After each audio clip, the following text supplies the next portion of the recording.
Hello, I am Adam Osa, Osa spelled A-A-S-E, and this is my informative speech. If you have been to southwestern Wyoming, somewhere near Evanston or the majority of I-80, I want you to picture that landscape in your head.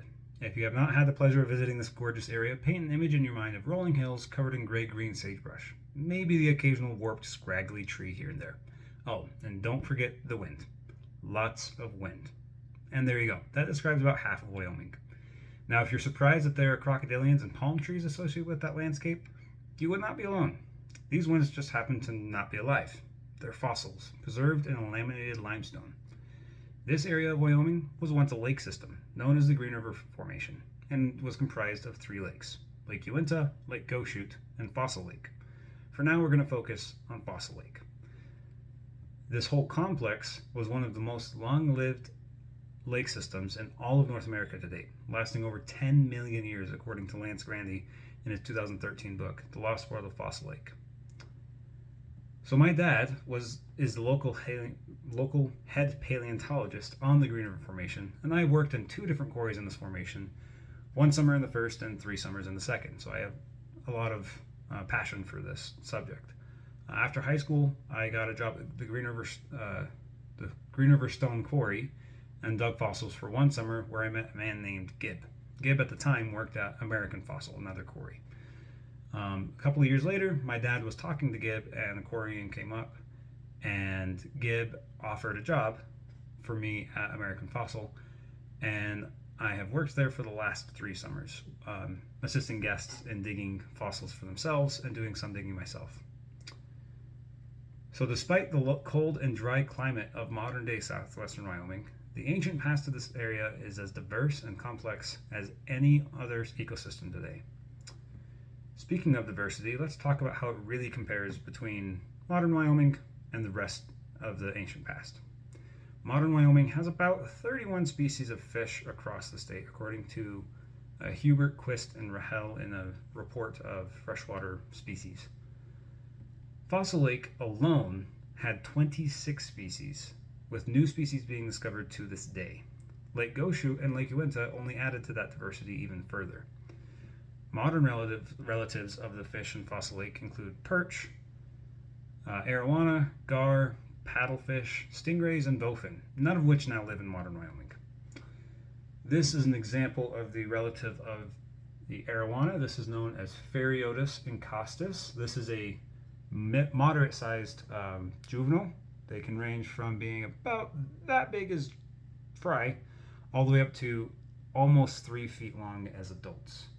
And then this fish right here is known as a Diplomystus dentatus. This is an ancient relative of modern-day herring, most of which modern relatives live in saltwater rather than freshwater. However, of course, it wasn't just fish that lived in this area.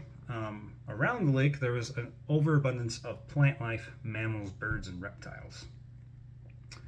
Due to the warmer climate at the time, this area was much lower in elevation, so it was much warmer. And due to that warmer climate, there were many kinds of plants that are found nowhere near Wyoming, like palms and ferns, which you'll find mostly in areas like Florida, Costa Rica, areas like that. An example of these palms is right here. You can see this is a very large plant. This is just one frond. So you have the frond up here on top, and then this is what's known as the petiole, or the stem. It would have connected to the tree down here, and the trunk would have been going this way. So very, very large. But despite their size, they would still have been very fragile. So the question is, how did such fragile things like fish and plants preserve so well? The key is quick death and quick burial. But Fossil Lake also had a very helpful, although kind of surprising, trick up its proverbial sleeve. So if an organism takes a long time to die and doesn't get buried very quickly, there's more time for it to rot and get scavenged and pulled apart, nothing to fossilize, or at least nothing pretty. Conversely, quicker death and quicker burial result in better fossilization. It's more together. Fossil Lake had conditions that assisted with both of those. Occasional events like algal blooms and diseases and anoxic events would cause mass mortalities, quick death. And then suspended limestone in the water dissolved from the nearby mountains would steadily precipitate out of the water, almost like rain or snow, which would bury the organisms quickly enough. But if that was everything, a lot of the fossils wouldn't be quite as good as they are. However, the trick that fossil lake had up its sleeve is a saline and or anoxic layer at the bottom of the lake, according to Buchheim.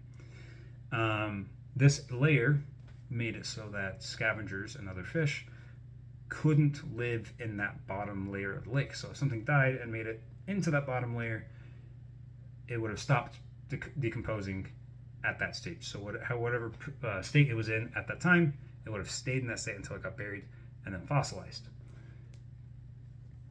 However, a lot of organisms floated before they sunk, had some time to rot, and not so great preservation. But a lot of them made it down and fossilized very well. But as I've illustrated today, the ancient past of Wyoming has varied a lot through history and has been very different, especially in the Eocene compared to today, with different life forms and different ecosystem. And it has a very, very fascinating fossil history, which is possible in large part due to the unique situation and makeup of Fossil Lake. So if you ever find yourself in a place that at first glance may be lackluster, I encourage you to take a deeper look. There might be something that will surprise you.